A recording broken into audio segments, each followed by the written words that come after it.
Gas, बहुत ज्यादा आंसू गैस इस्तेमाल की गई है।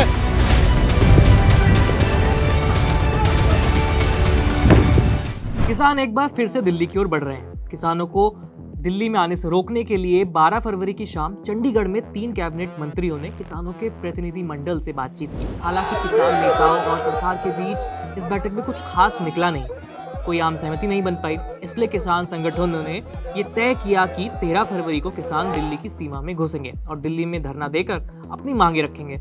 लेकिन 2020 और 21 का किसान आंदोलन और हालिया प्रदर्शन एक दूसरे से काफी अलग है। तो किसान आंदोलन 2.0 में किसानों की मांगे क्या हैं? पिछली मांगों से ये कितनी अलग हैं? एमएसपी का पूरा तियापांचा क्या है? और स्वामीनाथन कमेटी की सिफारिशों में क्या था जो किसान उससे हर आंदोलन में उठाते हैं? आज इन्हीं सभी मुद्दों को विस्तार से समझेंगे।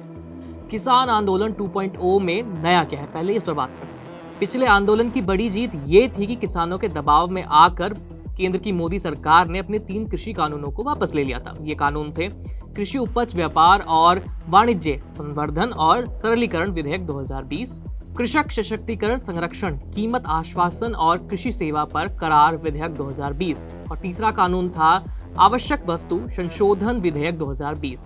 कई दौर की बैठकें हुई। किसानों के प्रतिनिधि नेता लगातार सरकार के सामने अपनी मांगे रख रहे थे। किसानों की मांगे ये थी कि इस विरोध प्रदर्शन के दौरान अगर किसी भी राज्य या केंद्र की एजेंसी ने उनके खिलाफ केस दर्ज किया है तो आंदोलन संबंधी सभी मामले वापस ले लिए जाएं। आंदोलन के दौरान मरने वाले सभी आंदोलनकारी किसानों के परिवारों को मुआवजा दें। पराली जलाने के मामलों में किसानों पर कोई आपराधिक दायित्व नहीं होना चाहिए। न्यूनतम समर्थन मूल्य यानी एमएसपी पर चर्चा के लिए एक समिति का गठन किया जाए। संयुक्त किसान मोर्चा के सदस्यों को इस बैठक में इस समिति में जोड़ा जाए। देश में एमएसपी और इसकी खरीद पर चल रही नीति यथावत जारी रहे। मोदी सरकार ने क्या क्या वादे किए थे उन किसानों के साथ, अब ये बात करते हैं। केंद्र सरकार ने आंदोलन से जुड़े और पराली जलाने पर दर्ज सभी मामलों को वापस लेने पर सहमति जताई थी। प्रदर्शनकारी किसानों के मुताबिक सरकार ने उन्हें यह भी आश्वासन दिया था कि एमएसपी के एक नए ढांचे पर काम करने के लिए एक समिति का गठन किया जाएगा। समिति में राज्य, केंद्र और अधिकारियों के अलावा कृषि विशेषज्ञों और किसान नेताओं को भी शामिल किया जाएगा। इसके अलावा पंजाब की तर्ज पर हरियाणा और उत्तर प्रदेश सरकारें भी मृतक किसानों के परिजनों को 5 लाख रुपए का मुआवजा और एक सरकारी नौकरी देगी।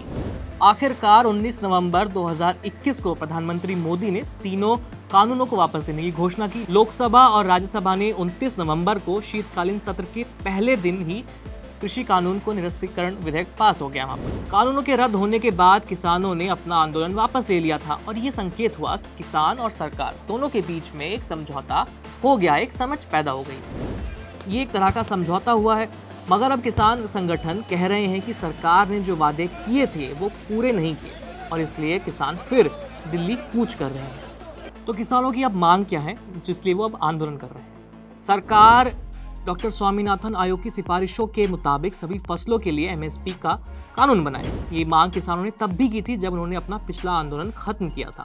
किसानों मजदूरों के लिए पूर्ण कर्ज माफी समेत एक व्यापक ऋण राहत कार्यक्रम लागू किया जाए।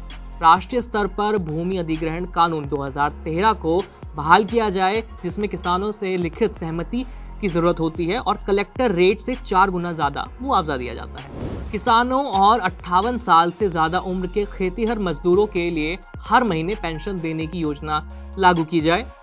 दिल्ली आंदोलन के दौरान जान गंवाने वाले किसानों के परिवारों को मुआवजा दिया जाए और उनके परिवार के एक सदस्य को सरकारी नौकरी भी दी जाए। लखीमपुर खीरी हिंसा के पीड़ितों को न्याय मिले।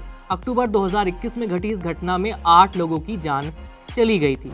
सोमवार 12 फरवरी को सुप्रीम कोर्ट ने इसी मामले में केंद्रीय मंत्री अजय कुमार मिश्रा के बेटे आशीष मिश्रा को दी गई अंतिम जमानत और बढ़ा दी है।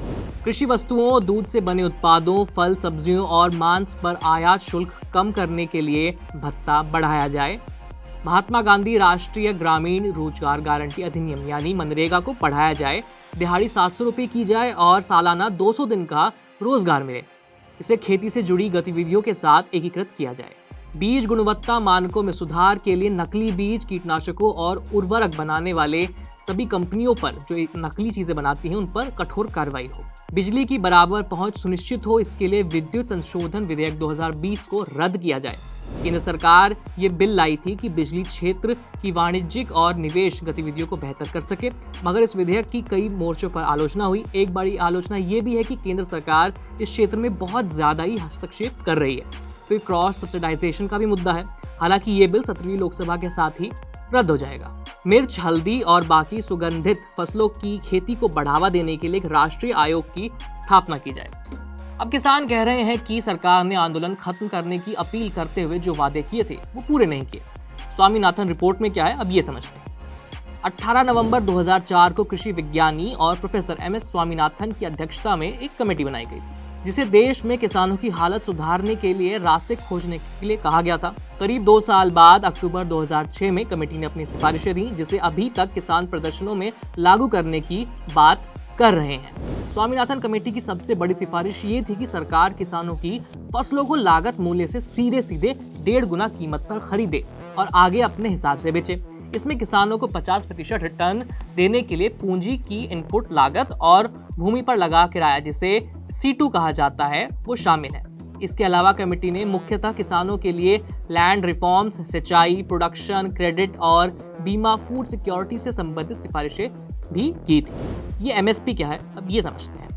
देश के किसान साल भर मौसम के हिसाब से फसल उगाते हैं, जैसे खरीफ के सीजन में चावल यानी धान और रबी के मौसम में गेहूं। इस उपज को किसान बाजार में बेचते हैं, लेकिन अगर किसी मौसम में बम्पर पैदावार हो जाए या जब किसी खास प्रोडक्ट की अंतर्राष्ट्रीय कीमत की ही काफ़ी ज़्यादा कम हो जाए तो बाजार कीमतें किसानों की पर्याप्त मजदूरी देने के लिए कम पड़ जाती है। मुनाफा छोड़िए, भारत के किसानों के लिए गुजारा करना भी मुश्किल हो जाता है और व्यक्तिगत परेशानियों की वजह से कई सारे किसान खेती छोड़ देते हैं। तो ये देश का ही नुकसान है। व्यापक तौर पर देखा जाए तो इससे देश के लिए खाद्य सुरक्षा का खतरा उठ सकता है। ऐसी स्थिति से बचने के लिए एक तरीका है, यह है MSP यानी मिनिमम सपोर्ट प्राइस या फिर न्यूनतम समर्थन मूल्य। अगर बाजार में दाम गिर भी जाते हैं तो सरकार किसानों से एक न्यूनतम दाम पर फसल खरीद ले, यही इस फसल के लिए MSP है। हर सीजन के दौरान सरकार 23 फसलों के लिए न्यूनतम समर्थन मूल्य का ऐलान करती है। कैसे निकाली जाती है MSP, अब ये जानते हैं। स्वामीनाथन आयोग के तहत MSP निकालने का फॉर्मूला है MSP = C2 + C2 का 50%। इसमें C2 का मतलब है पूंजी की अनुमानित लागत और उस जमीन का किराया। फॉर्मूले का टोटल ये अर्थ है कि किसानों को जो भी उनका खर्च आता है खेती में उसका 50% मिल जाए। तो कौन कौन सी फसलों पर MSP मिलता है, अब ये जानते हैं। फिलहाल 7 तरह के अनाज, जिसमें धान, गेहूं, मक्का, बाजरा, ज्वार, रागी और जौ है। 5 तरह की दालें, चना, अरहर, उड़द, मूंग और मसूर। 7 तरह के तिलहन, जिसमें रेपसीड, सरसों, मूंगफली, सोयाबीन, सूरजमुखी, तिल, कुसुम और निगर सीड। 4 व्यावसायिक फसलें जैसे कपास, गन्ना, खोपरा और कच्चा जूट, इन पर MSP मिलती है। MSP से बाजार की कीमतों को भी एक आधार मिल जाता है और ये सुनिश्चित हो सकता है कि किसानों को एक निश्चित पारिश्रमिक तो मिले ही, ताकि उनकी खेती की लागत कम हो सके। अब सवाल ये उठता है कि MSP की कैसे गारंटी दी जा सकती है। इसके 2 तरीके हैं। पहला तरीका ये है कि खरीदारों को MSP पर फसल खरीदने के लिए फोर्स किया जाए। मसलन कानून कहता है कि गन्ना उत्पादकों को चीनी मिलों की तरफ से खरीद के 14 दिनों के अंदर उचित और लाभकारी या राज्य सलाहित मूल्य मिलेगा, लेकिन ये व्यवहारिक नजरिए से करना मुश्किल है। हो सकता है कि MSP देने के डर से फसल खरीदी ही ना जाए। दूसरा तरीका ये है कि सरकार ही किसानों की पूरी फसल MSP पर खरीद ले, मगर ये भी वित्तीय लिहाज से टिकाऊ प्लान नहीं है। इसी बीच इंडियन एक्सप्रेस की एक रिपोर्ट में तीसरे तरीके का भी जिक्र किया गया है। इसके मुताबिक मूल्य कमी भुगतान यानी PDP, इसमें सरकार को किसी भी फसल को खरीदने या स्टॉक करने की जरूरत नहीं होती। बस अगर बाजार मूल्य और MSP में MSP कम है तो सरकार सुनिश्चित करके ये दे कि किसानों को इन दोनों के बीच का अंतर मिल जाए। जैसे मध्य प्रदेश में भावनांतर भुगतान योजना के तहत PDP को आजमाया गया था, लेकिन देश के स्तर पर लागू किया जाए तो अलग अलग भौगोलिक क्षेत्रों के हिसाब से इसमें भी खामियां निकल सकती है। इसलिए किसी भी सरकार ने दमखम के साथ MSP कानून बनाया ही नहीं। किसानों का हालिया प्रदर्शन इस मांग को कहां तक दर्ज करवा पाता है, क्या उनकी मांगें सुनी जाएगी, ये तो समय ही बताएगा। किसान आंदोलन से जुड़ी हुई तमाम अपडेट्स के लिए देखते रहिए ABP लाइव। मेरा नाम है आयुष, धन्यवाद।